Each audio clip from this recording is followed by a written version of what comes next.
Generics are used in Java to create parameterized types. Generics help us create a class that can handle multiple data types. A class created using generics in Java can have specific instances that handle string, as well as instances that handle not only built-in data types, but also user-defined data types. To see generics in action, let's create a class called box. Unlike a regular class, after the class name, we add angle brackets with a custom type called T inside them. You can use any name for it, but T is commonly used. This syntax tells Java that the class is going to use generics.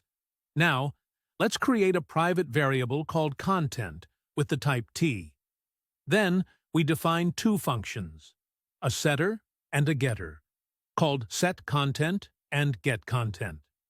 The setContent method takes a parameter of type T, and getContent returns a value of type T. This means that generic types can be used just like regular types inside a class. Next, let's create a main function and an instance of the box class called integerBox. However, unlike a normal instance, we specify the type inside angle brackets, less than greater than, which in this case is integer. Now, let's use the getter and setter methods. Both work fine. Similarly, let's create another instance of box called stringBox. But this time, we specify the type as string instead of integer. When we access the getter and setter, they work fine as well.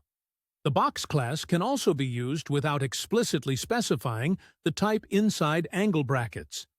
In this case, Java infers the type of T based on the instance passed to the setter function. However, this approach is not recommended in larger code bases because it reduces readability.